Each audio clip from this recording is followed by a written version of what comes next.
ماښام په خیر. ډاکټر ذاکر، زما نوم جین دی او زه دلته د اماراتو په نړیوال بانک کې کار کوم. زما پوښتنه دا ده چې د اسلام او عیسویت پرته کوم دین وایي چې دوی د محمد صلی الله علیه وسلم راتګ ته انتظار باسي؟ خور پوښتنه وکړه چې د اسلام او عیسویت پرته نور کوم دین وایي چې محمد صلی الله علیه وسلم به راځي.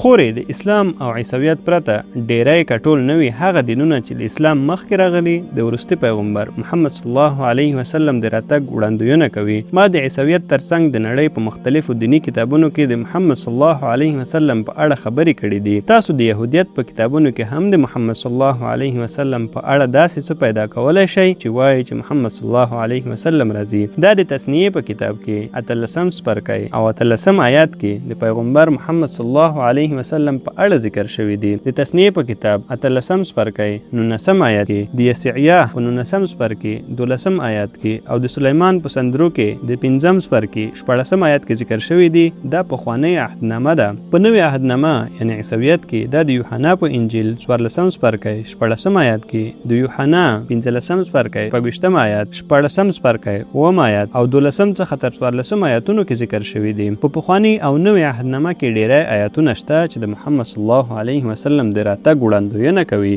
څرنګه چې ستا نوم جیل دی او زه ګمان کوم چې ته یو هندوه خور یې، سمه ده؟ هو، ما حتی د هندوانو په سپیڅلو کتابونو کې د محمد صلی الله علیه وسلم په اړه خبرې کړې دي. زه کولی شم یوازې د هندوانو په کتابونو کې د محمد صلی الله علیه وسلم په اړه څو ساعته خبرې وکړم، خو وخت اجازه نه راکوي. زه به یوازې حوالې درکړم. که تاسو د هندوانو کتابونه لولئ، دا دوه ډوله دي، یو سمرتي او بل شروتي. شروتي د خدای کلام ته وایي چې په هغې کې ویدونه او پنیشدونه شامل دي. سمرتي د انسان کلام دی چې په هغې کې منوسمرتي، رامیان، مهابهارت او نور رزمي داستانونه شامل دي. تاسو پرانونه هم لرئ. که تاسو بهویشه پران ولولئ، په دریم پارو، دریم کڼ، دریم اډیا کې د 5 نه تر 18 شلوکونو کې د محمد صلی الله علیه وسلم په اړه ذکر شوی دی. د بهویشه پران د 10 څخه تر 20 شلوکونو کې د محمد صلی الله علیه وسلم په اړه د مالیا په توګه یادونه کوي. هغه د اتروید په شلم کتاب 120 سرود اول نه تر 4 آیاتونو کې هم ذکر شوی چې د کنتاب سوکت په نوم یادېږي. کنتاب د پټي د معنا لري. دا د محمد صلی الله علیه وسلم د راتګ په اړه خبرې کوي چې هغه به د ستایلو وړ وي او 80,000 دښمنان به ولري. هغه د ریګوید په اول کتاب 53 څپرکی 9 آیت کې هم ذکر شوی دی. هغه د احمد په نوم یاد شوی چې معنا یې د ستاینې وړ ده.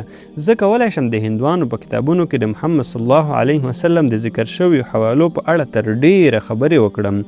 د وخت د کمښت له امله زه به یوازې په یوه وړاندوینه چې یو څه په تفصیل سره خبرې وکړم. هغه د کلکې اوتار په توګه وړاندوینه شوې. کله چې تاسو د کلکې پران په 2م کتاب 5 اووم 9م 11م 14م آیاتونو کې لولئ، هلته ذکر شوی چې د هغه د پلار نوم به ویشونویش وي. ویشونو د خدای معنا لري. یش د خدمتګار معنا ده، د خدای بنده. که عربي ته یې وژباړئ نو دا عبدالله کیږي.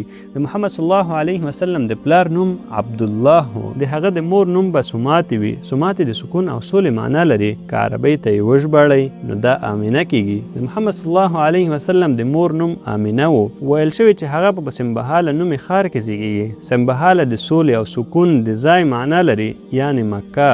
ویل شوی چې هغه به سمبهاله د کلي د مشر په کور کې زیږیږي.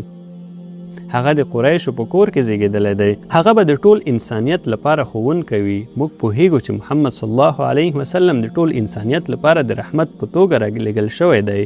که ته هندوه یې او د هندوانو په کتابونو باور لري، نو باید په دې هم باور ولري چې په هندویزم کې وروستی پیغمبر محمد صلی الله علیه وسلم د راتګ خبرې شوې. خو ډاکټر، د هندویزم د مخې د کلکتې اوتار راتګ ته اوس هم انتظار باسي. که تاسو کلکتې اوتار نه دی پیژندلی، نو تاسو ملامت یاست. نه زه. ما تاسو ته دومره مشابهتونه درکړي، اوس تاسو باید دا رد کړئ. دا ستاسو دنده ده چې پوه شئ. که ستاسو پادري له تاسو څخه حقیقت پټوي، موږ کولی شو له هغه سره بحث وکړو. آیا ته په یو خدای باور لرې؟ هو، زه لرم. آیا ته په پیغمبر محمد صلی الله علیه وسلم باور لرې؟ هو، زه لرم. نو ته مسلمانه خور یې. الله دې تاسو ته اجر درکړي او الله دې جنت در نصیب کړي ان شاء الله. زه واقعا ستاسو د زړورتیا ستاینه کوم. د اولادونو تربیت په هغه وخت کې موږ تاسو ته سختیږي چې کله موږ تاسو په غیر اسلامي ټولنه کې ژوند کوو. مور او پلار د دې نه خبر نه وي چې زموږ اولادونو ته په مکتب یا په ښوونځي کې یا په پوهنتون کې یا په انسټیټیوټ کې څه تدریسیږي. چې کله هم ستاسو اولادونه له دغسې محیط کې ژوند کوي نو تاسو راځئ قرآن کور آنلاین اکاډمي ته.